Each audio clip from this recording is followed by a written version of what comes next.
I stood at the dam controls, my hand resting on the cold metal wheel that would change everything. The morning sun reflected off the water behind me, creating diamonds of light that danced across the surface of the reservoir. Below in the valley I could see them. 10 luxury houses standing proud and illegal on my land. Brandon's empire built on lies and theft. Built on my property. My phone buzzed. Another message from my lawyer. Are you sure about this, Naomi? Once you do it, there's no going back. I typed back quickly. I've never been more sure of anything in my life. But I wasn't at the dam yet. Not really. That moment would come. First, I needed to remember how I got here. How a woman who believed in love and trust ended up standing at a dam, preparing to watch her ex-husband's dreams wash away. It started 18 months ago on a Tuesday afternoon that seemed like any other day. I came home early from work. My head was pounding and I just wanted to lie down in our bedroom, maybe take some medicine and rest. Brandon had said he was working from home that day, handling some real estate deals. I figured he'd be in his office on calls like always. Our house was quiet when I walked in. Too quiet. I remember thinking it was strange that his car was in the driveway but I couldn't hear his voice anywhere. Usually, when Brandon was on business calls, you could hear him from anywhere in the house. He had that big booming voice that filled every room. I walked upstairs, each step creaking slightly under my feet. The bedroom door was half open. I pushed it wider. That's when my whole world stopped. Brandon was in our bed. But he wasn't alone. Candace, my friend since college, was wrapped around him like she belonged there. They didn't even hear me at first. They were too busy with each other, too lost in their betrayal to notice I was standing there, watching my marriage die in real time. I must have made a sound because Brandon's head snapped toward the door. His eyes went wide but not with guilt. With annoyance. Like I was interrupting something important. Naomi, he said, not even bothering to cover himself or Candace. We need to talk. Candace had the decency to look embarrassed, pulling the sheet up to cover herself. But she didn't leave. She didn't apologize. She just sat there in my bed in my house like she had every right to be there. How long? I asked. My voice sounded strange to my own ears, distant and cold. Does it matter? Brandon swung his legs out of bed and pulled on his pants. Look, Naomi, this isn't working anymore. You and me. It hasn't been working for a long time. How long? I repeated louder this time. 2 years, Candace said quietly from the bed. We've been together for 2 years. 2 years. While I was working 60-hour weeks to help pay for this house. While I was planning our future, talking about maybe starting a family. While I was trusting both of them, loving both of them, they were betraying me. I want a divorce, Brandon said like he was ordering coffee. Casual. Simple. Final.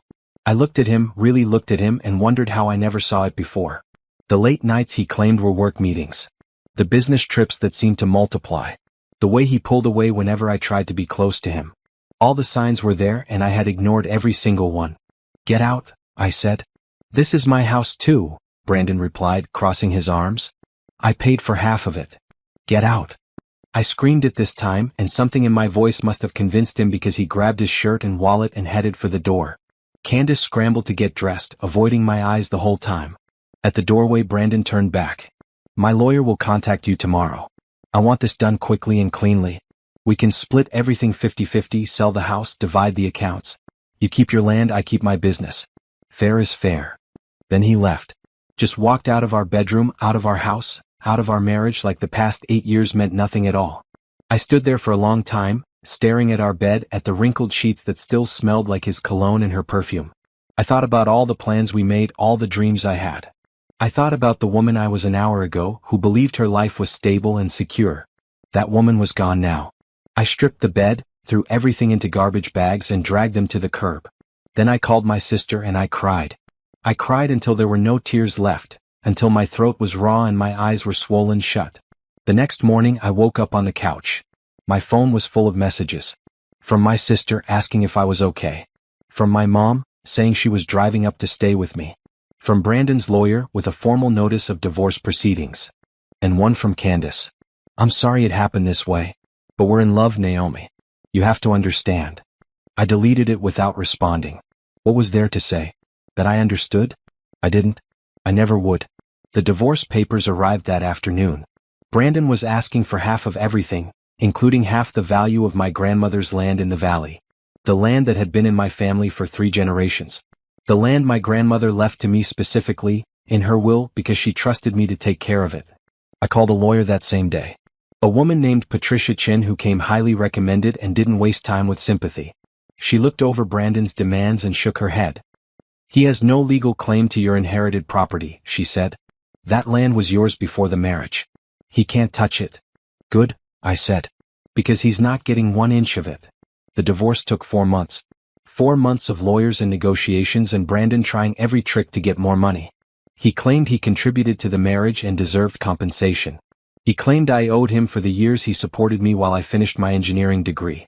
I had receipts for everything. Every dollar I earned, every bill I paid. My lawyer presented it all to the judge, showing that I had actually contributed more financially to our marriage than Brandon had. His claims fell apart under scrutiny. In the end, the settlement was simple. He got the house and his business. I got my savings, my car, and my grandmother's land. No alimony either way. Clean break. I signed the papers on a Friday afternoon and moved out that same weekend. My sister helped me pack my things, carefully avoiding the bedroom where it all went wrong. We loaded up a moving truck and drove to a small apartment across town. You're going to be okay, my sister said as we unloaded boxes. Better than okay. You're going to be amazing. I wanted to believe her. But that night, alone in my new apartment with boxes stacked around me, I felt anything but amazing. I felt broken and used and stupid for not seeing what was right in front of me. But I also felt something else. Something that started as a tiny spark in my chest and grew warmer every day. Anger. Not the hot, explosive kind that makes you do stupid things. The cold, calculated kind that makes you think clearly. The kind that makes you plan. I spent the next 6 months building my life back. I started a consulting business using my engineering degree, working with construction companies to improve their efficiency. The work was good, and it kept me busy enough that I didn't have time to think about Brandon or Candace or what they did to me. My business grew faster than I expected. Turns out, a lot of companies needed someone who understood both the technical side of construction and the practical side of making things work on a budget. I was good at it and word spread quickly. I made new friends, women who didn't betray me. I renovated my apartment, making it feel like home instead of just a place to sleep. I started running in the mornings, getting strong and healthy. I was building something real, something that belonged only to me. But I never forgot about my land in the valley. The 40 acres my grandmother left me, with a creek running through it and the old growth trees she protected for decades. It was beautiful land, untouched and peaceful. I drove out there one Saturday morning, 6 months after the divorce was finalized. I wanted to walk the property, maybe think about what to do with it eventually. My grandmother always dreamed of it being used for something meaningful, something that would help people while protecting the natural beauty. That's when I saw them. Construction vehicles, bulldozers and excavators, piles of lumber and concrete, and foundation holes, 10 of them dug deep into my land. Someone was building houses on my property, and I didn't need to guess who. I parked my car and walked across the torn-up earth, my heart pounding. A construction foreman saw me and walked over. "Can I help you?" he asked. "This is my land," I said. "Who authorized this construction?" He pulled out a clipboard. "We have permits from the county. This development was approved 6 months ago. The owner is Brandon Coal Development Company." Brandon. My ex-husband was building on my land. The land he had no rights to. The land the divorce settlement clearly stated was mine alone. I took pictures of everything. The equipment, the foundations, the permits. Then I drove straight to my lawyer's office. Patricia looked at the photos and made a call to the county. When she hung up, her face was grim. Someone filed permits using forged documents that claimed Brandon still had property rights, she said. The county approved them because the paperwork looked legitimate. "Can we stop the construction?" I asked. "Yes, but it will take time. We need to prove the documents were forged, get a court order, and then enforce it. Could be weeks, maybe months. And in the meantime? In the meantime, they'll keep building." I sat back in my chair, feeling that cold anger burn brighter. Brandon thought he could steal from me. He thought I would just let it happen, that I was too weak or too broken to fight back. He was wrong. "Let them build," I said quietly. Patricia looked at me confused. "What? Let them build? Don't stop the construction yet. I need time to think." She opened her mouth to argue, then closed it. Something in my expression must have told her I had a plan. I did have a plan. It was forming in my mind piece by piece. But I needed to be smart about it. I needed to be careful. That night, I went home and pulled out every document my grandmother left me when she died. The deed to the land. The surveys. The water rights. Water rights. I read through the papers again slowly this time. My grandmother's property included partial ownership of an old irrigation dam upstream from the valley. The dam that controlled water flow to several properties including mine. I smiled for the first time in months. Brandon wanted to build his empire on my land? Fine. Let him build. Let him invest every dollar he had. Let him finish those houses and plan his grand opening. Because when he did, I would be standing at that dam. And I would open it. The divorce proceedings started exactly the way Brandon's lawyer promised. Quickly and cleanly. Except it was neither of those things. I sat in Patricia's office 2 days after Brandon left, still numb from the shock. My sister came with me because I couldn't trust myself to make decisions alone. Everything felt unreal, like I was watching my life happen to someone else. They're asking for 50% of all marital assets, Patricia said, sliding a document across her desk. Including 50% of the appraised value of your grandmother's land. No. The word came out sharp and clear. That land isn't marital property. My grandmother left it to me 5 years before I even met Brandon. I know. But his lawyer is arguing that you made improvements to the property during the marriage using marital funds, therefore Brandon has a stake in its increased value. I thought about the work I did on that land. Clearing some brush. Fixing the old fence line. Maybe $3,000 total, all from my own paycheck. I have bank statements showing every penny came from my separate account, I said. The account I had before we got married. Patricia smiled. Good. We'll need all of that. Bank statements, receipts, anything that shows what money was yours alone and what was joint. The next 3 weeks were spent gathering paperwork. I had kept everything because my grandmother taught me to keep records. Every deposit slip, every check, every receipt. My sister helped me organize it all into folders, creating a timeline of my financial independence. Brandon's lawyer tried to paint me as someone who benefited from the marriage, who used Brandon's success to build my own career, who owed him for his support. It was garbage, but it hurt anyway. 8 years of my life reduced to legal arguments about who deserved what. We had our first mediation session in March. I walked into that conference room and saw Brandon for the first time since he left. He looked good. Too good. New haircut, expensive suit, and Candace sitting beside him like she had every right to be there. My hands shook, but I kept my face blank. I wouldn't give them the satisfaction of seeing me hurt. Naomi, Brandon nodded at me like we were business acquaintances. Thanks for being reasonable about this. Reasonable. The man who cheated on me with my friend, who destroyed our marriage, who was now trying to steal my inheritance, thought I should be reasonable. Let's just get this done, I said, sitting across from them. The mediator, a tired-looking woman in her 50s, opened a file. We're here to discuss the division of assets in the divorce of Brandon Cole and Naomi Harper. Let's start with the house. The house. Our house. The one we bought together, planning to raise kids there someday. The one I painted room by room, choosing colors we both liked. The one that no longer felt like home. I don't want the house, I said. He can have it. Brandon looked surprised. His lawyer looked even more surprised. They had probably expected a fight. The outstanding mortgage is $200,000, Patricia said. Naomi wants Brandon to refinance in his name alone and release her from the loan obligation. In exchange, she gives up any claim to equity. That's acceptable, Brandon's lawyer said quickly. Too quickly. They had been prepared to offer me money to give up the house. The cars, the mediator continued. Naomi drives a 2019 Honda. Brandon drives a 2021 BMW. I keep my car, he keeps his, I said. Everyone agreed. This was going faster than expected. Joint accounts, the mediator said. There's approximately $40,000 in savings and checking combined. Split it, I said. $20,000 each. Brandon nodded. His lawyer made notes. Retirement accounts. Naomi has a 401k with $75,000. Brandon has an IRA with $60,000. Each keeps their own, I said. Wait, Brandon's lawyer interrupted. My client contributed to the household expenses while Naomi was building her retirement account. He has a claim to a portion. I pulled out a folder. I have 8 years of bank statements showing my contributions to household expenses. I paid 55% of all bills throughout our marriage. If we're talking about contributions, I should be getting money from him, not the other way around. Patricia pushed copies of the statements across the table. I watched Brandon's lawyer flip through them, his confident expression fading.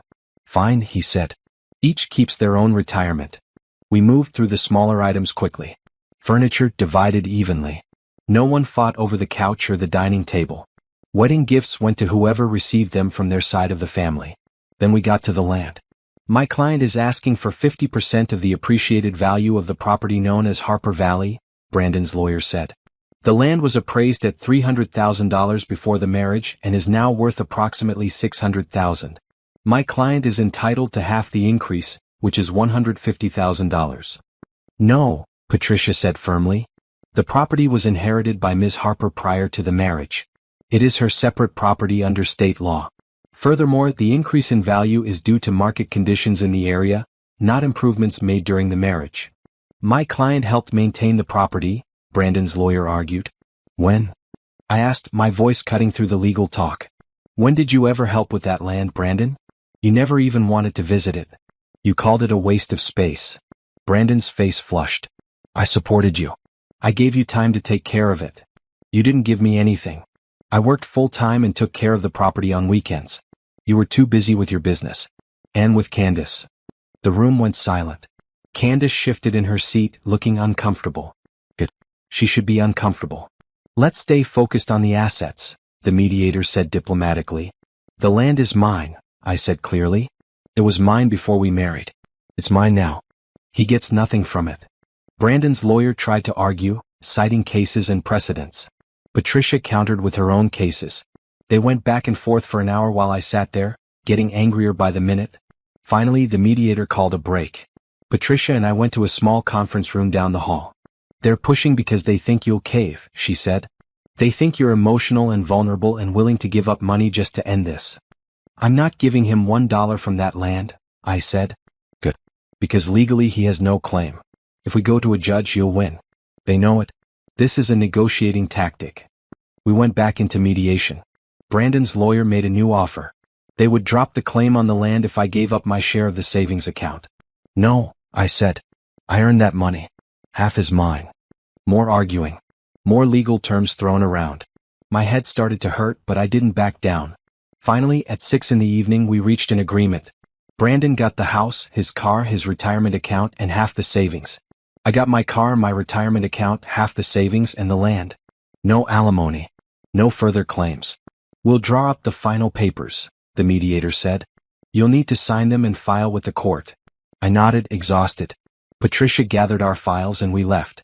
In the parking lot, I sat in my car for a long time before starting the engine. It was done.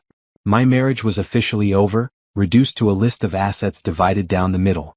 I should have felt relieved. Instead, I felt empty. My phone rang. My mom. How did it go? She asked. It's done. I kept the land. Good. That land is your future, baby. Your grandmother knew what she was doing when she left it to you. I drove back to my apartment, ordered takeout, and fell asleep on the couch with the TV on. The next morning, I woke up with new determination. The divorce wasn't final yet, but it would be soon. Time to start building my new life. I threw myself into my work. My consulting business needed attention and I gave it everything I had. I reached out to old contacts from my engineering days, let them know I was available for projects. Word spread fast. Within a month I had 3 clients. Within 2 months I was hiring a part-time assistant. The work was challenging and satisfying in a way my marriage never was. I also joined a gym and started taking boxing classes. There was something therapeutic about hitting things, about feeling strong and capable. The instructor, a woman named Rita, pushed us hard. Women need to know they're powerful, she said during one class. Not just physically, mentally, emotionally. You're all stronger than you think. I believed her. The final divorce papers came in late May. I signed them in Patricia's office, my hand steady. Brandon signed them the same day. The judge approved everything a week later. I was officially divorced. My sister took me out to dinner to celebrate. To new beginnings, she said, raising her glass. To new beginnings, I echoed. But even as I smiled and clinked glasses, part of my mind was already thinking about the land. About what Brandon might be planning. About the inheritance I fought so hard to keep. I didn't know yet that Brandon was already moving against me. That he had filed paperwork with the county weeks ago. That by the time I signed those divorce papers, construction permits were already approved for my property. I didn't know that my new beginning was about to become a war. But I would find out soon enough. Summer arrived hot and dry. I spent most of June working on a major project for a commercial developer who needed someone to redesign their warehouse efficiency. The job paid well and kept me busy 12 hours a day. It was exactly what I needed. My apartment started feeling like home. I bought new furniture, hung paintings I actually liked, and set up a small office in the second bedroom. Some nights, I would sit on my balcony with a glass of wine and think about how different my life looked now compared to 6 months ago. Different but better. I was making my own money, making my own decisions, living life on my own terms. No more compromising on what I wanted to watch on TV or where to go for dinner. No more pretending to enjoy Brandon's boring business dinners with people who only cared about money. I was free. On the last Saturday in June, I decided to visit the land. I hadn't been out there since the divorce was finalized, and I wanted to walk the property, maybe start thinking about what to do with it. My grandmother always dreamed of turning it into something meaningful. She talked about an education center where kids could learn about nature. Or maybe a retreat space for women who needed a place to heal. She never got to make those dreams real, but maybe I could. I drove out early, stopping for coffee on the way. The valley was beautiful in summer, with wildflowers blooming along the roadside and the mountains rising in the distance. This land had been in my family for 3 generations, and I felt that history with every mile. The dirt road leading to the property was rougher than I remembered. I slowed down, not wanting to damage my car on the ruts and rocks. Around the final bend, the valley opened up before me. And my heart stopped. The land was destroyed. Where there should have been open meadow and scattered trees, there were bulldozer tracks and piles of dirt. The creek I used to play in as a child was diverted into new channels. Trees were gone, ripped out and stacked like garbage.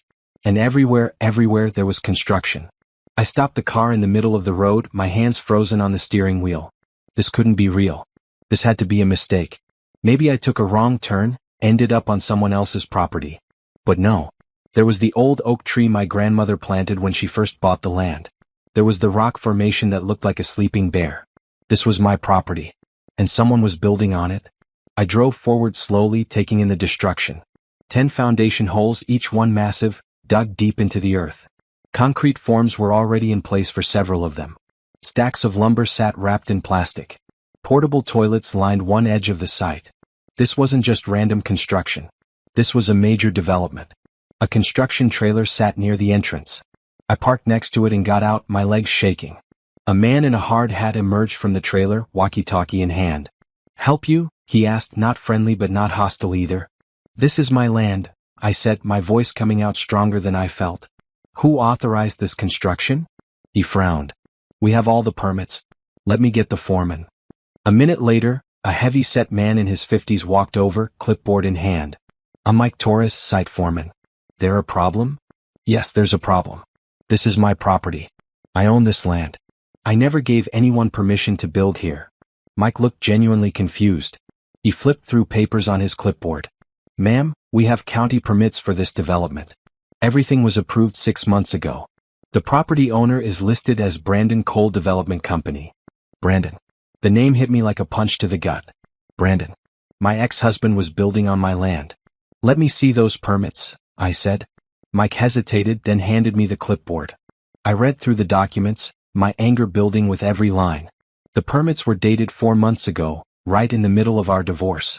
The property was listed as belonging to Brandon Coal Development Company. The signature on the ownership documents looked like mine, but I never signed anything. "These documents are forged," I said. "I never signed this. This land was awarded to me in my divorce settlement. It's legally mine." Mike took the clipboard back. "Look, lady, I don't know anything about your divorce. I just know we have legal permits from the county. If there's an issue with ownership, you need to take it up with them and with our client. Your client is my ex-husband, and he's building on my property illegally. If it's illegal, get a court order. Until then, we have jobs to do." He walked away, leaving me standing there among the destruction of my grandmother's land. I got back in my car and took pictures of everything. Every foundation hole, every piece of equipment, every permit number I could see. Then I called Patricia. "Naomi?" she answered on the second ring. "What's wrong?" "Brandon is building on my land. Right now. There are 10 houses being built on my property." Silence on the other end. Then, "Are you sure it's your land?" "I'm standing here right now. It's definitely my land.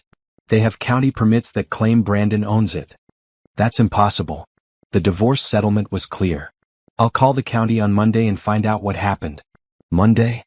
My voice rose. They're destroying everything right now, Patricia. There are bulldozers here. Trees are gone. The creek is diverted. Monday might be too late. I understand. But county offices are closed on weekends. First thing Monday morning, I'll file an emergency motion for an injunction. We'll stop the construction. I wanted to scream. I wanted to drive to Brandon's house and confront him. But instead I took deep breaths and tried to think clearly. What should I do now? I asked. Document everything. Take pictures and videos. Don't talk to the construction crew anymore. And definitely don't do anything that could be seen as interfering with the construction. We need to handle this legally. I spent the next 2 hours walking the property, documenting every bit of damage. The old apple trees my grandmother planted were gone. The natural spring that fed the creek was covered with construction equipment. The meadow where I used to lie in the grass and watch clouds was now a grid of foundation holes. By the time I left, I was crying. Not sad tears, but tears of pure rage. That night I couldn't sleep. I kept seeing the destroyed land, kept thinking about Brandon's arrogance. He thought he could take whatever he wanted. He thought I was too weak to stop him. Monday morning, I met Patricia at her office at 7. She already had coffee brewing and files spread across her desk. I called the county first thing, she said. They confirmed that permits were issued for a development on your property 6 months ago. The paperwork shows Brandon Coal Development Company as the owner, with documents transferring ownership from you to the company. Documents I never signed, I said. I told them that. They're investigating, but it could take weeks. The permits were properly filed and approved. Until we can prove they're fraudulent, they remain valid. So he just gets to keep building? Not if I can help it. I filed an emergency motion this morning for a temporary restraining order. The hearing is scheduled for Thursday. If the judge agrees there's a question about ownership, he'll order construction stopped pending a full investigation. Thursday was 4 days away. 4 more days of construction on my land. What are the chances the judge will grant the restraining order? I asked. Patricia hesitated. Honestly? 50-50. We have to prove that you'll suffer irreparable harm if construction continues. Brandon's lawyers will argue that any damage can be compensated financially after the ownership issue is resolved. They're destroying my grandmother's land. How do you put a price on that? I know. And that's exactly what I'll tell the judge. The hearing on Thursday was a disaster. Brandon's lawyers showed up with a team of 3 attorneys, all in expensive suits. They presented the county permits, the ownership documents, and argued that the construction was legal based on properly filed paperwork. I testified about my ownership, about the divorce settlement, about never signing any transfer documents. Patricia presented the divorce decree showing I was awarded the land. The judge, an older man who looked tired of everyone's arguments, asked to see the ownership transfer documents. He studied them for a long time. These appear to be properly notarized, he said. The signature looks consistent with other documents in the file. It's not my signature, I said. Someone forged it. That's a serious accusation, the judge replied. Do you have a handwriting expert who can verify this? Patricia stood. We're in the process of retaining an expert, Your Honor. But that takes time. In the meantime, my client's property is being damaged every day construction continues. Brandon's lead attorney, a sharp-faced woman named Collins, spoke up. Your Honor, this is clearly a case of buyer's remorse. Ms. Harper signed documents transferring the property as part of a private business agreement with Mr. Cole before their divorce. Now she's trying to back out of that agreement by claiming the documents are fake. That's a lie, I said, standing up. There was no agreement. I never sold him anything. The judge banged his gavel. Ms. Harper, sit down. This is not a trial. This is a hearing to determine if there's sufficient cause to halt construction temporarily. I sat down, my face burning. The judge looked at all the paperwork again. I'm not prepared to issue a restraining order based on what I see here. The permits appear valid. The ownership documents appear legitimate. If Ms. Harper believes they're fraudulent, she can pursue that through proper channels. But I'm not going to shut down a legal construction project based on allegations alone. Your Honor, Patricia tried again, but the judge cut her off. Motion denied. Next case. And just like that, it was over. Outside the courthouse, I sat on a bench and put my head in my hands. Brandon walked past with his lawyers, Candace on his arm. He didn't even look at me. We'll keep fighting, Patricia said, sitting beside me. We'll get a handwriting expert. We'll prove the documents are fake. We'll get the county to revoke the permits. How long will that take? Months. Maybe longer if they fight us on everything. By then, the houses will be finished. Patricia didn't argue because we both knew it was true. I drove back to the land that afternoon. The construction crew was back at work, pouring concrete for one of the foundations. The sound of machinery filled the valley that used to be silent except for birds and wind. I sat in my car and watched them destroy my grandmother's legacy, piece by piece. And I realized something important. The legal system was too slow. By the time we proved the documents were fake, by the time we got the permits revoked, Brandon would have finished building. He would have invested millions into the development. And then what? Would they make him tear the houses down? Probably not. More likely they'd just make him pay me compensation. But I didn't want compensation. I wanted my land back. I wanted him to lose everything he built on my property. And suddenly I knew there had to be another way.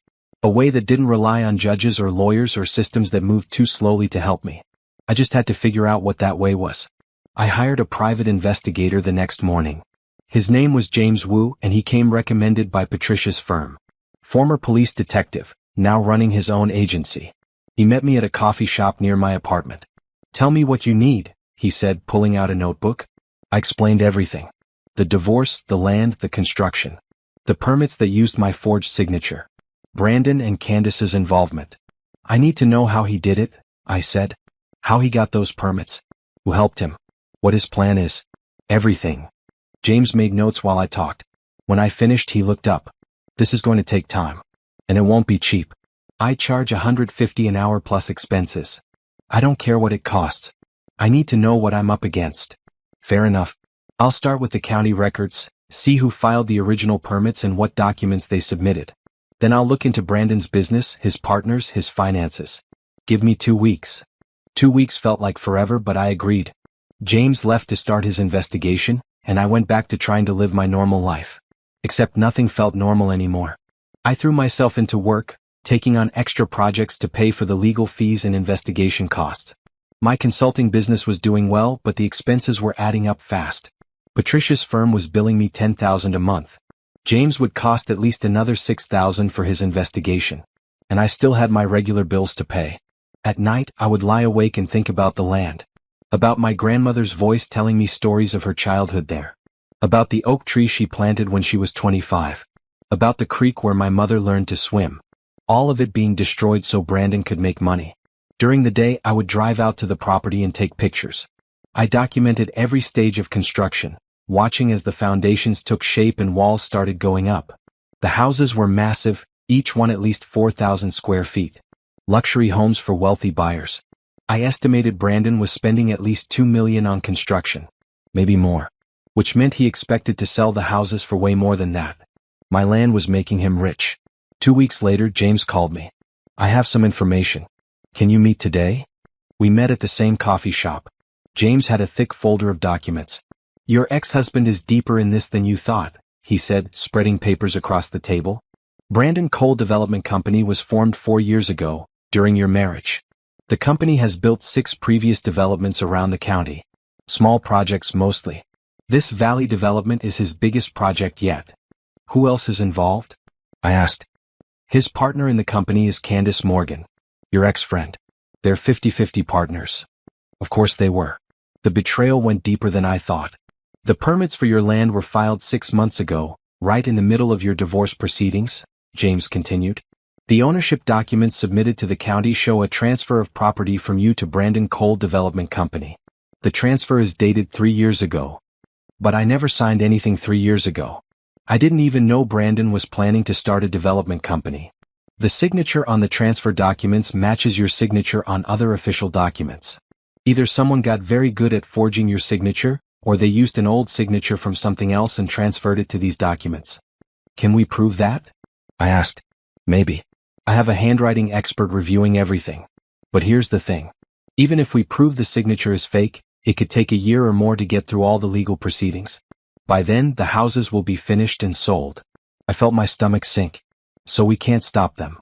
Not through legal channels. Not fast enough." We sat in silence for a moment. Then James leaned forward.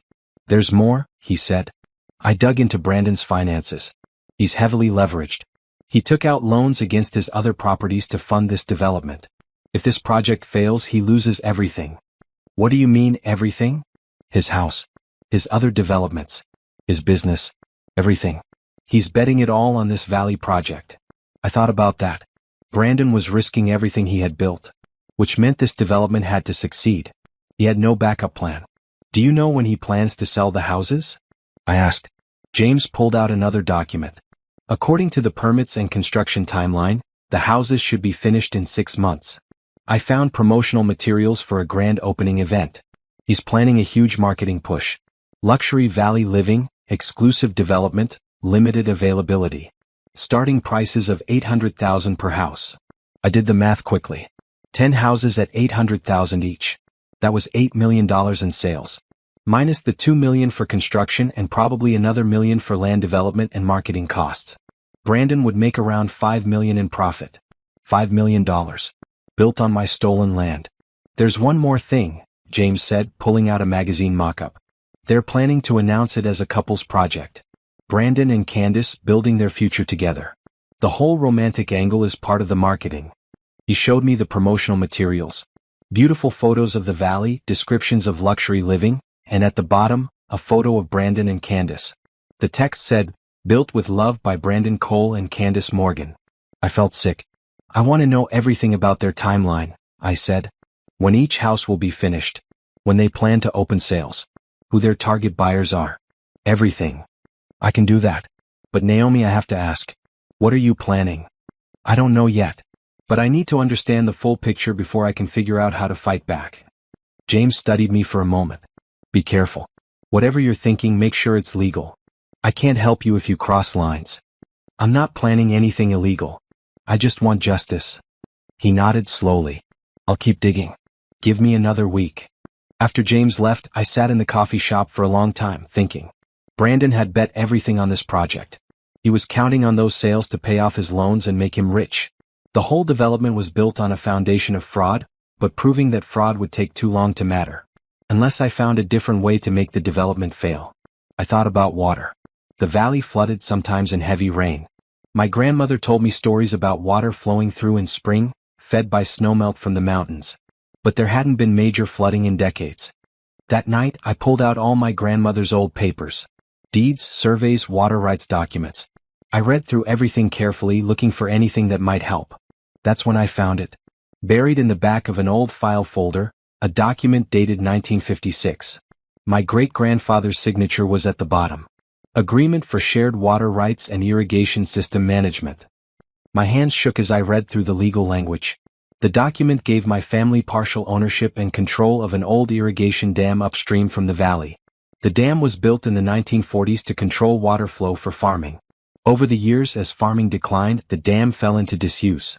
But the ownership rights remained. I had partial ownership of a dam that controlled water flow to my property. The next morning, I called a water rights attorney. She reviewed the documents and confirmed what I suspected. These rights are still valid, she said. The dam is technically under joint management of 3 families who owned land in the area. 2 of those families sold their land decades ago, but the water rights weren't explicitly transferred. Which means you might have majority control of dam operations. What does that mean practically? It means you have a legal right to manage water flow from that dam. Within certain boundaries, of course. You can't cause flooding that damages other properties. But you can control water flow to your own land. Even though someone else is building on my land right now? The water rights are separate from land ownership. Even if someone else claims to own the land, you still have water rights. They're 2 different legal issues. I thanked her and hung up, my mind racing. Brandon built his entire development in a valley that I controlled the water supply to. He never checked the water rights. He never thought about the old dam. He just assumed he could build and everything would be fine. But I had control of the dam. And that dam could release a lot of water. I drove up to the dam the next day. It was old and not well maintained, but still functional. A small creek flowed out of it, controlled by a wheel valve that looked like it hadn't been turned in years. I called an engineer I knew from my consulting work. I need someone to assess an old dam. Tell me if it's functional and what would happen if the floodgates were opened. He met me at the dam 2 days later. We spent 3 hours examining the structure, the gates, the water flow channels. It's old but solid, he said finally. The gates can be opened. If you released all the water at once, you'd flood the valley downstream. How much flooding would depend on how much water is in the reservoir and how long you kept the gates open. Would it be dangerous? Would anyone get hurt? Not if you did it right. Give warning, make sure no one is in the valley. The water would flow through fast, cause some erosion and flooding, then drain away within a few hours. What about buildings? What would it do to houses? He looked at the valley below. Depends on the foundations. If they're not properly sealed against water, you could have serious damage. Flooding, foundation erosion, that kind of thing. But I'm not sure why you're asking. Just curious about the property. Thanks for your help. After he left, I stood at the dam for a long time looking down at the valley. At the 10 houses taking shape on my stolen land. I wasn't ready to open the dam yet. I needed to be sure. I needed to know that when I did this, it would accomplish what I wanted. And I needed to make sure it was legal. The water rights attorney confirmed I had the right to manage water flow. The engineer confirmed the dam was functional. James was gathering information about Brandon's timeline and finances. All the pieces were coming together. I just needed to wait for the right moment. Patricia filed a lawsuit in early September. Not just against Brandon, but against Brandon Coal Development Company, Candace Morgan, and the county for approving fraudulent permits. This is going to be a long fight, she warned me. Brandon has good lawyers and deep pockets. They'll fight us on every single motion. She was right. The legal battle became a war of attrition. Brandon's lawyers filed a motion to dismiss the lawsuit, claiming I had no standing because the permits were legally issued. We countered with evidence that the ownership documents were forged. They demanded proof from a handwriting expert. We hired an expert. She analyzed the signature on the transfer documents compared to my real signatures on other official papers. Her report was 40 pages long and concluded that the signature on the transfer was likely forged. Likely? I asked Patricia. Not definitely? Handwriting analysis isn't an exact science. She can say it's highly probable the signature is forged, but she can't be 100% certain. Brandon's lawyers will use that uncertainty to fight us. They did. They hired their own expert who said the signature looked authentic. Now we had 2 experts contradicting each other. The judge ordered a hearing to determine the validity of the signature. That hearing was scheduled for November, 3 months away. 3 months? I asked, incredulous. The houses will be almost finished by then. I know. But that's how the system works. We can ask for an expedited hearing, but there's no guarantee we'll get it. We asked. The request was denied. The court calendar was full. Meanwhile, construction continued. I drove out to the property every weekend and watched the houses take shape. Walls went up. Roofs went on. Windows were installed. They were beautiful houses, I had to admit. Large and modern with big windows facing the mountains. My grandmother's land was becoming someone else's dream. I focused on my business to stay sane. My consulting company was growing faster than I expected. I hired 2 full-time employees and moved into a small office space. The work was demanding but satisfying. At night, I would research water law and dam operations. I read everything I could find about irrigation systems, water rights, and legal uses of water control. I wanted to be absolutely sure that what I was planning was legal before I did anything. The water rights attorney confirmed again that I had the right to manage the dam. As long as you're not intentionally causing damage to other properties, you can control water flow to your own land. It's within your rights. What if the water flow causes incidental damage to structures on my land that I didn't authorize? She thought about that. That would be between you and whoever built those structures. If they built without your permission, they accepted the risk of existing conditions on the property, including water flow. In October, we had our first major court hearing. Both sides presented evidence about the signature.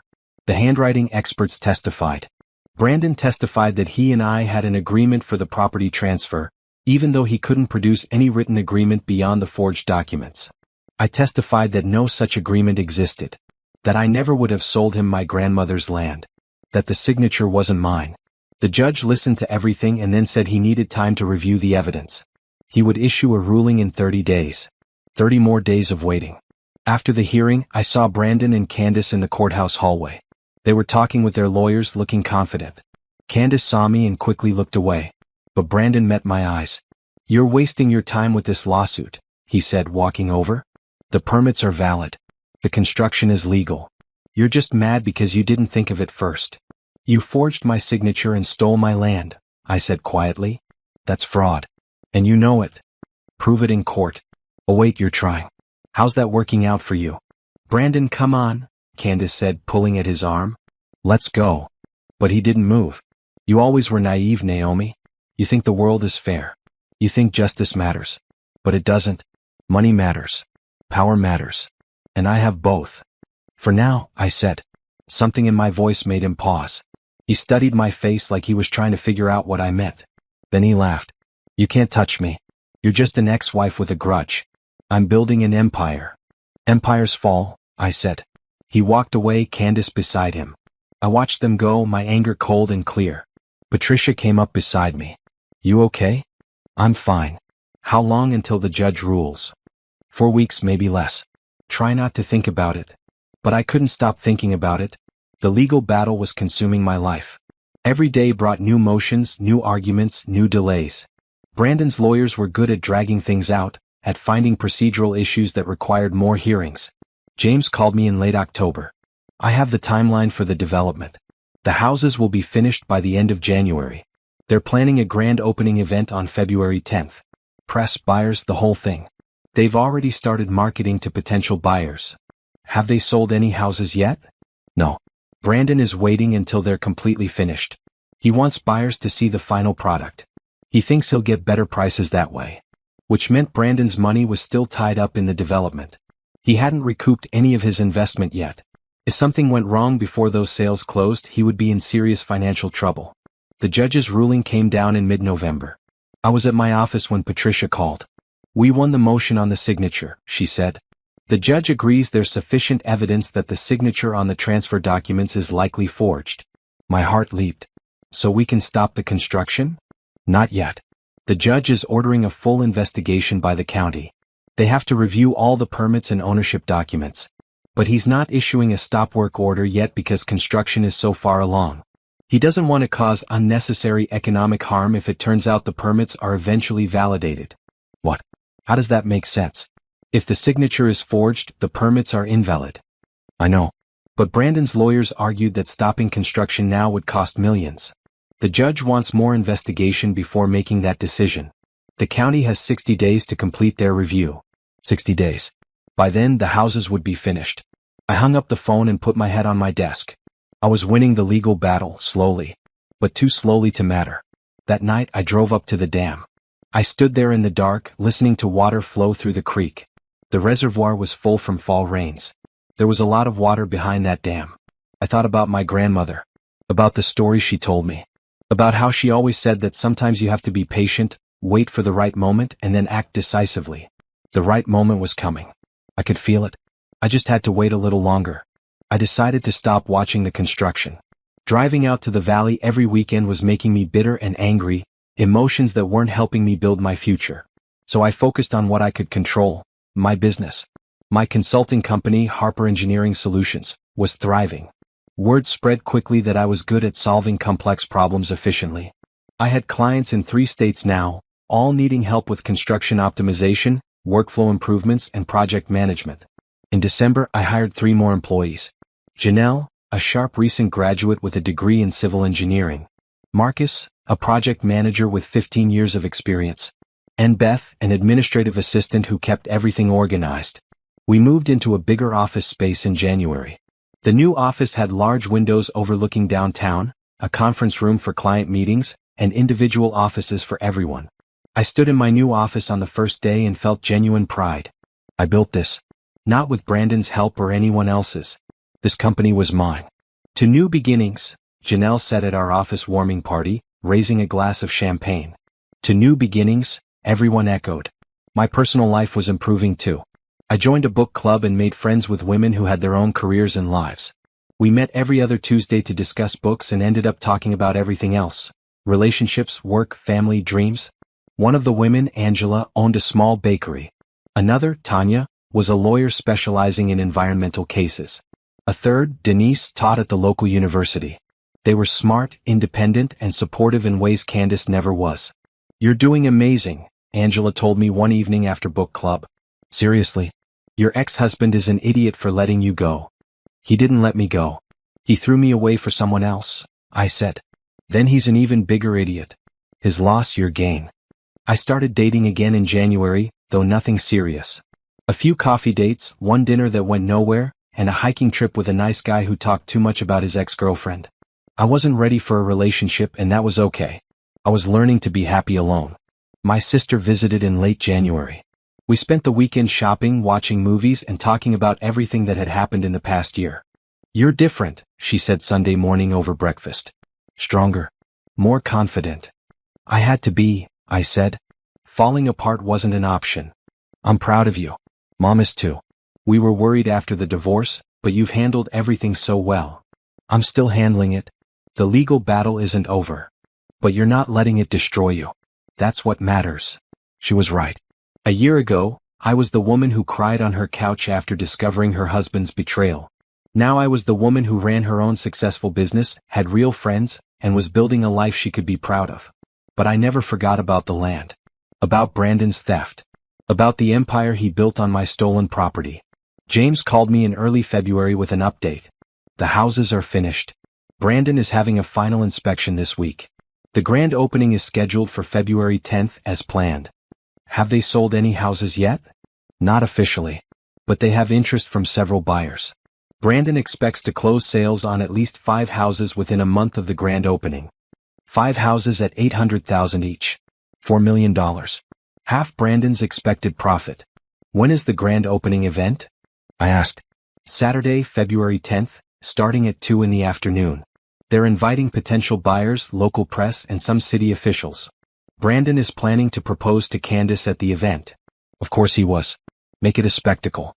Get attention for the development and for their relationship. "Are they doing tours of the houses?" I asked. "Yes. Open house style. Buyers can walk through all 10 houses, see the quality, imagine themselves living there." I thought about that. Brandon and Candace would be busy with guests, with press, with making their big announcement. They would be distracted. "Thanks, James. This is helpful. Naomi, whatever you're planning, please be careful." "I'm always careful." I called the water rights attorney the next day. "If I wanted to release water from the dam, what's the legal process?" "You'd need to file a notice with the county at least 48 hours in advance. The notice lets them know water levels will be changing. It's mainly for people downstream who might be affected." "Do I need permission to release the water?" "No. You own the water rights. You just need to give notice." "What if someone built structures in the path of the water flow without my permission?" "That's their problem. You're not responsible for unauthorized structures on your property. But you do need to make sure you're not intentionally causing damage. The water release has to be for a legitimate purpose." "What counts as a legitimate purpose?" "Irrigation, flood control, property maintenance. Cleaning out the irrigation channels would be legitimate. Testing the dam operation would be legitimate. Releasing excess water to prevent dam failure would be legitimate." I thought about that carefully.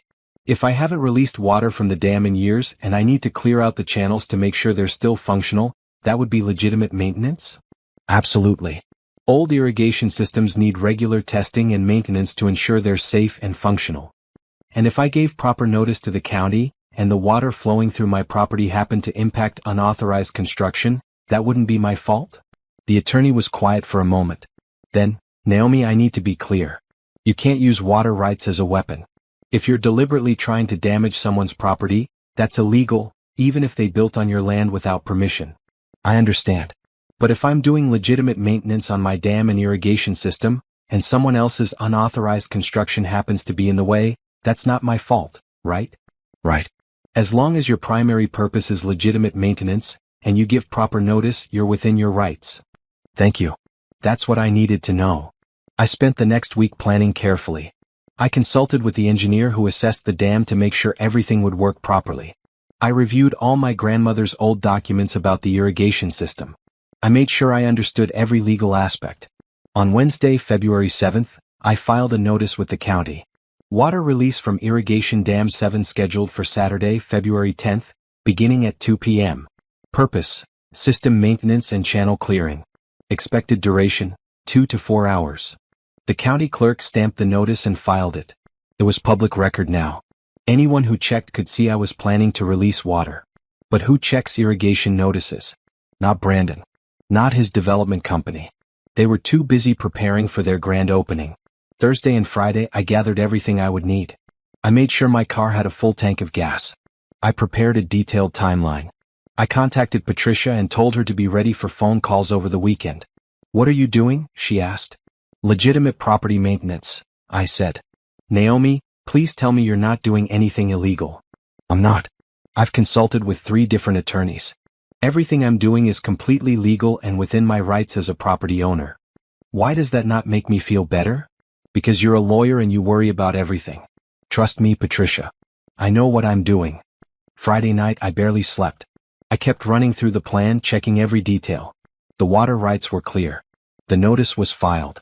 The purpose was legitimate. Everything was legal. At 6 on Saturday morning, I drove up to the dam. The sun was just rising, painting the sky pink and gold. The reservoir was full from winter rains. Behind that dam was enough water to fill the valley. I checked the gate mechanisms. The engineer had serviced everything last week, making sure it was all functional and safe. The wheel valve turned smoothly. The gates would open without any problems. I sat in my car and waited. At 10 I called James. It's happening today, I said. Brandon's grand opening is at 2. I'm releasing water from the dam at 2. Jesus, Naomi. Are you sure about this? I'm sure. I need you to be ready to document everything. I want photos of the development before and after. I want you to witness what happens. I'll be there. But Naomi, this could go wrong in a lot of ways. It won't. I've planned everything carefully. At noon, I drove down to a hilltop overlooking the valley. From here, I could see the entire development. All 10 houses, beautiful and complete, sitting in the valley below. I could see cars starting to arrive for the grand opening. Expensive cars. Potential buyers. A white tent was set up between the houses. Tables, chairs, a catering truck. Brandon and Candace were getting ready for their big day. I watched them through binoculars. Brandon in an expensive suit, shaking hands with people. Candace in a designer dress, smiling and playing the gracious hostess. They looked happy. Successful. They had no idea what was coming. At 1:30, I drove back up to the dam. I stood at the controls, my hand on the wheel valve that would open the gates. At 1:55, I took out my phone and started recording video. At 2 o'clock exactly, I began turning the wheel. The wheel was hard to turn at first. Years of rust and disuse made it stiff. But slowly it moved. I could hear the gates groaning as they opened. Water began to flow. At first just a trickle. Then more. And more. The sound grew from a whisper to a roar as thousands of gallons of water rushed through the opening gates and into the old irrigation channels below.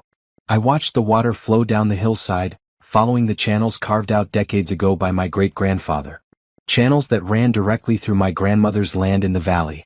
Channels that Brandon never bothered to check before he started building. The irrigation system was designed to flood the valley for farming. That was its purpose. And it still worked perfectly. I recorded everything on my phone. The dam, the water release, the flow through the channels. All documented. All legal. Then I drove back down to my hilltop vantage point. James was already there with professional camera equipment. This is crazy, he said, but he was smiling. Brilliant but crazy. Just document everything, I said. We watched through binoculars as the water reached the valley. At first, people didn't notice. They were inside the houses, touring rooms, admiring finishes. The party was in full swing under the white tent. Then someone noticed water flowing across the ground. I saw them point, saw others turn to look. The flow was increasing now as more water came from the dam. The old irrigation channels did exactly what they were designed to do. They directed water through the property, spreading it across the valley floor. Right through the foundation holes where Brandon's houses sat. I watched as water began pooling around the foundations. The houses were sealed against rain, but they weren't designed for this much water. The irrigation system was meant to deliver thousands of gallons for farming. It did that perfectly. Water started seeping into foundation cracks. I saw it flowing into basement spaces through small gaps around pipes and cables. The houses weren't designed to be waterproof against sustained flooding. People started running out of the houses. I could see panic, could see Brandon trying to control the situation. Someone was on a phone, probably calling emergency services. But there was no emergency. This was controlled water release from a legal dam operation. I had filed proper notice. I was doing legitimate maintenance. The water kept coming for 2 hours exactly as I planned. 2 hours of continuous flow through those irrigation channels, flooding the valley just like it was designed to do.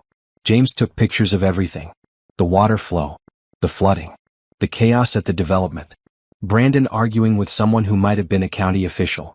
Candace standing in her designer dress with water soaking her shoes. At 4 o'clock, I drove back up to the dam and closed the gates.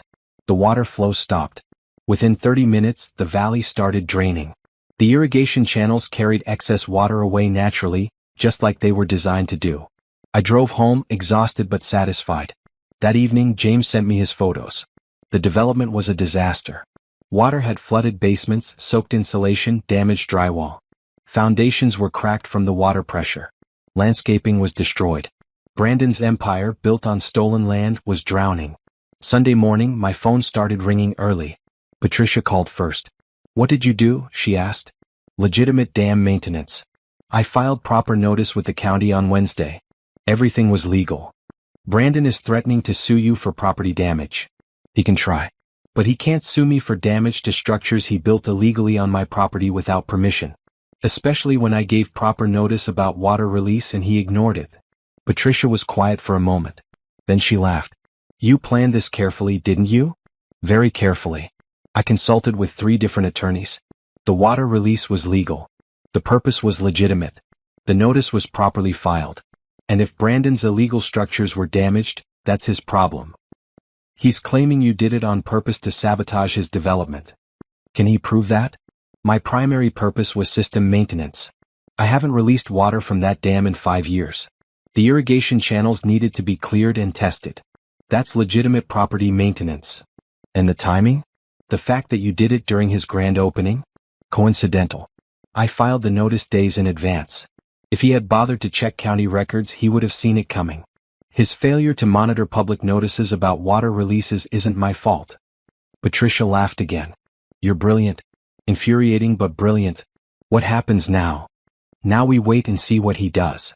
What Brandon did was call the police. By Sunday afternoon, I had 2 officers at my door. Miss Harper?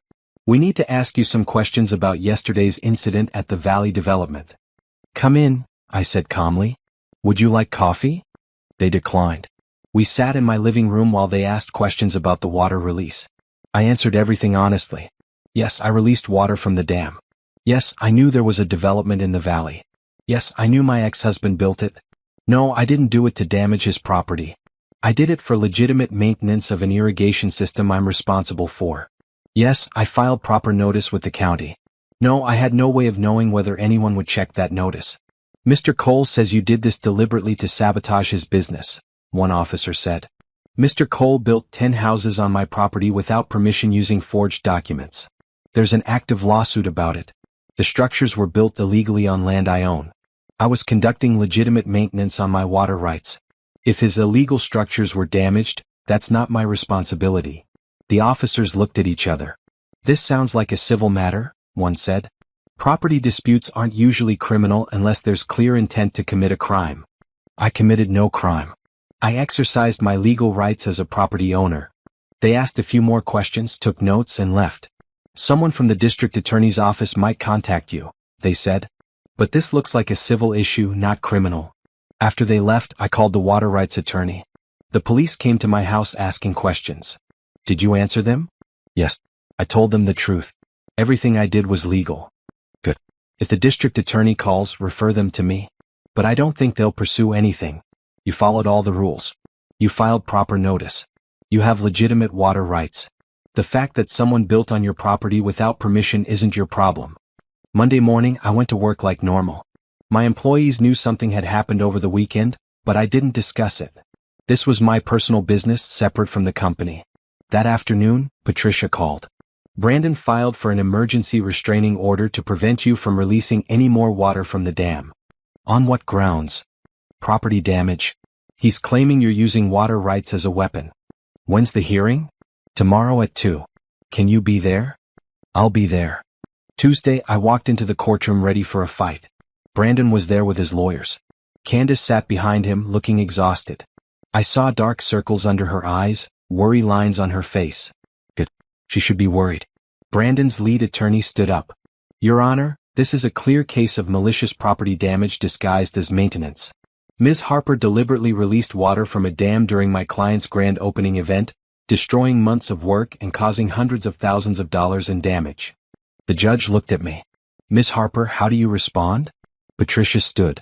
"Your Honor, Ms. Harper owns water rights to that dam. She filed proper notice with the county as required by law 48 hours before the water release. The purpose of the release was legitimate maintenance of an irrigation system that hasn't been used in 5 years. The fact that Mr. Cole built structures on Ms. Harper's property without permission, and that those structures were damaged by illegal water flow, is not Ms. Harper's responsibility. She did it on purpose. Brandon burst out. She wanted to sabotage my development. The judge banged his gavel. Mr. Cole, control yourself. Patricia continued.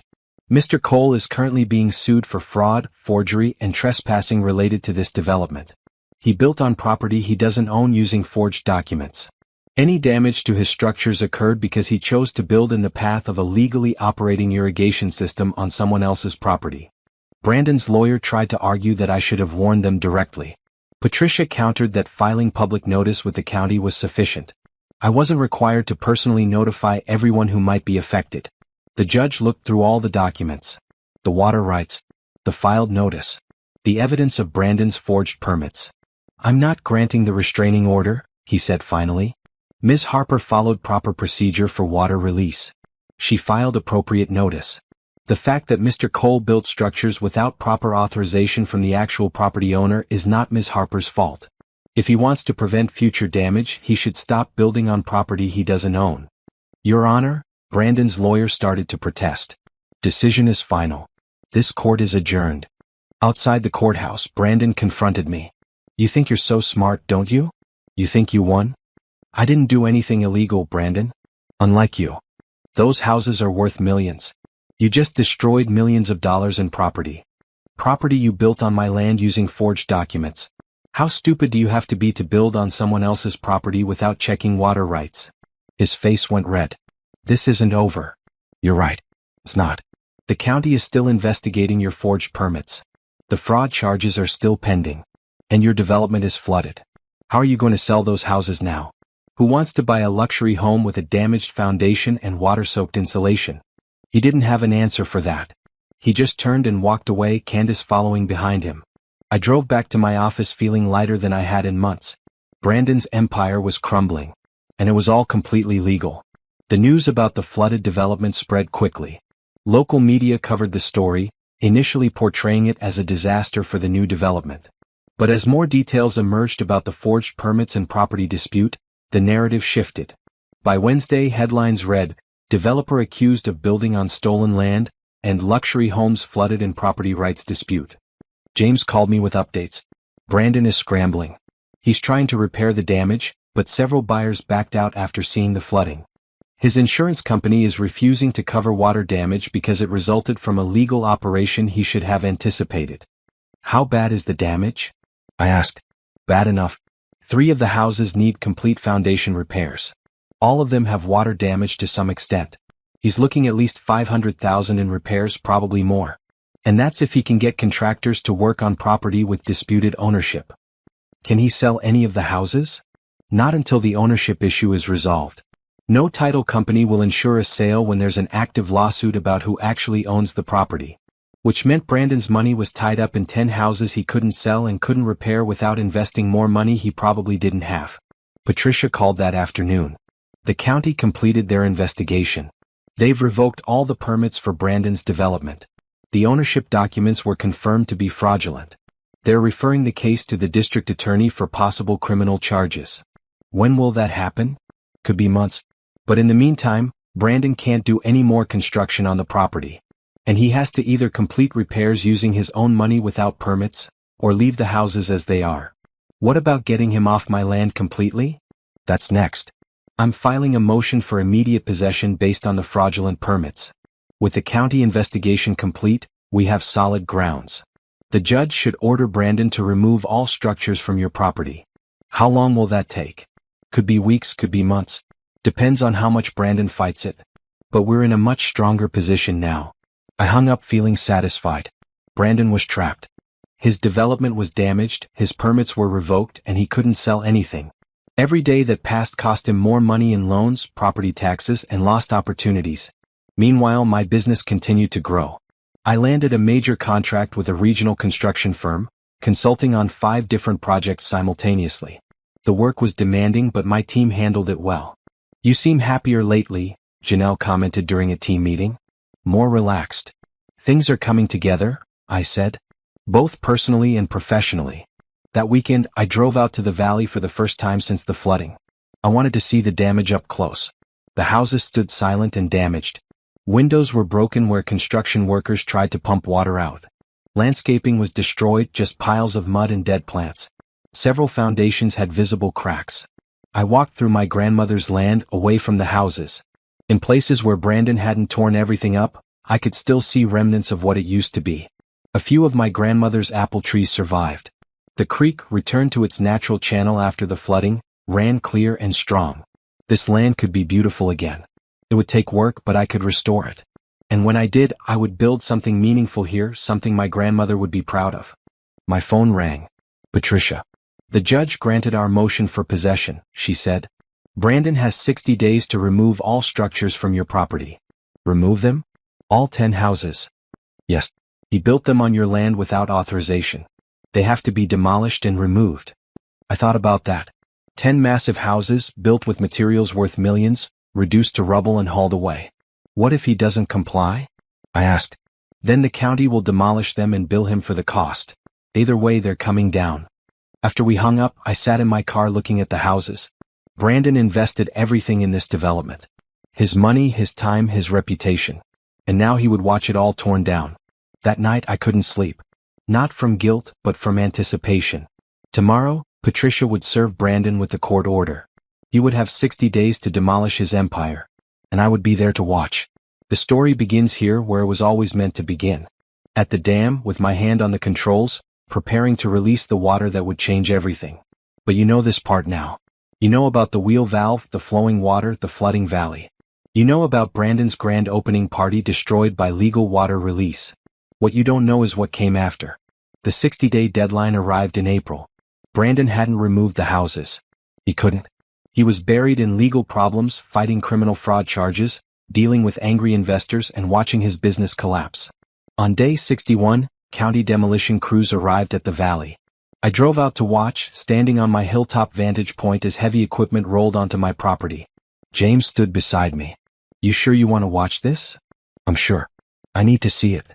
The first house came down in less than an hour. Excavators tore into walls, pulling down structures that took months to build. The sound of destruction echoed through the valley. One by one the houses fell. All 10 of them reduced to piles of rubble and broken dreams. Brandon showed up on the third day, standing at the edge of the demolition site. Even from a distance, I could see his shoulders slumped in defeat. He watched his empire being destroyed, and there was nothing he could do to stop it. Candace wasn't with him. According to James, she left Brandon 2 weeks ago when the money ran out. She filed for dissolution of their business partnership and moved to another state. Brandon lost everything. His business, his money, his relationship. All of it gone. The demolition took 2 weeks. When it was done, the valley was scarred but empty. All traces of Brandon's development were hauled away. My land was mine again. I hired an environmental restoration company to help repair the damage. We replanted trees, restored the natural creek flow, and seeded native grasses across the torn-up earth. The district attorney charged Brandon with fraud, forgery, and theft. His trial was scheduled for September. He faced up to 10 years in prison if convicted. I didn't attend any of the court proceedings. I was done with Brandon. He was someone else's problem now. Instead, I focused on my future. On the land, on my business, on building something real and lasting. In June, I started planning what to build on my grandmother's land. Not houses for profit. Something meaningful. I designed an education center focused on environmental sustainability and conservation. A place where kids could learn about nature, where families could camp and hike, where people could come to heal and reconnect with the natural world. It would take years to build. Years of planning and fundraising and hard work.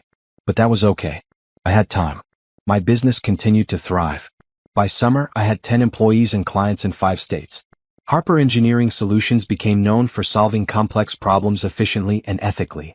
I also started dating someone new. His name was Jordan, a teacher at the local high school. We met at a friend's barbecue in July. He was kind and funny and had no interest in impressing anyone. We took things slowly, building friendship before romance. What's your story? He asked on our third date. How does someone become such a successful engineer? I told him about my grandmother, about the land, about building a business from nothing. I told him about the divorce, though I kept the revenge details vague. Sounds like you've had a tough year, he said. Tough but good. I learned a lot about who I am and what I'm capable of. I like who you are, he said simply. We kept seeing each other. No pressure, no promises, just two people enjoying each other's company. By fall, construction started on the education center. Nothing major yet, just site preparation and foundation work. But seeing progress on my grandmother's land felt like coming full circle. Brandon's trial happened in September. He was convicted on all counts. The judge sentenced him to 7 years in prison and ordered him to pay restitution of $3 million to cover my legal fees and property restoration costs. He would never pay it all. He had declared bankruptcy in August. But the principle mattered more than the money. I didn't feel victorious when I heard the verdict. I felt tired. Tired of fighting, tired of anger, tired of looking backward. It was time to look forward. 1 year later, I stood in the valley on a beautiful October morning. The education center was nearly complete. A main building with classrooms and offices. A community center with kitchen facilities for events. Cabins for overnight guests. Walking trails through restored woodland. It was beautiful. More beautiful than anything Brandon could have built. The grand opening was scheduled for the following weekend. Local schools were sending students for the first environmental education programs. Families had booked cabins for the summer season. Everything I planned was coming together. Jordan stood beside me, his hand warm in mine. We'd been together for over a year now, building something real and lasting. No games, no betrayal, just genuine partnership. Your grandmother would be proud, he said. I hope so. This is what she always wanted for this land. My business was better than ever. I had 20 employees now, office space in 2 cities, and a reputation as one of the best consulting firms in the region. Success I built myself without depending on anyone else. My sister and mother came for the education center's opening weekend. We walked the trails together, looking at everything I'd created. You did this all yourself, my mom said, her voice full of pride. After everything Brandon put you through, you didn't let it break you. I almost did, I admitted. But I realized being broken only hurts me. Building something better is the real revenge. The weekend was perfect.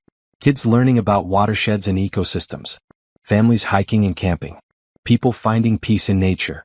On Sunday evening, after everyone left, I walked down to the creek alone. The water ran clear and strong, following its natural path through my land. The dam upstream was still functional, but now it served its original purpose. Managing water for the education center's gardens and programs. I thought about Brandon sometimes, but without anger now. He was in prison paying for his crimes. His life was his own problem. I thought about Candace too. Last I heard, she was working as a receptionist in Florida, her dreams of being a developer gone. She sent me a letter once, apologizing for everything. I never responded. Some betrayals don't deserve forgiveness. Mostly I thought about my grandmother. About the legacy she left me. Not just land but values, strength, resilience, the ability to build something meaningful from nothing.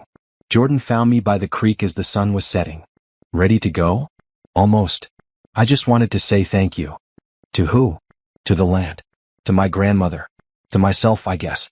For having the courage to fight for what was mine. He wrapped his arm around me. You're amazing, you know that? I'm just someone who refused to give up. We walked back to the car as stars began appearing in the darkening sky. Tomorrow I would go back to running my business, managing the education center, living my life. But tonight I allowed myself to feel satisfied with everything I'd built.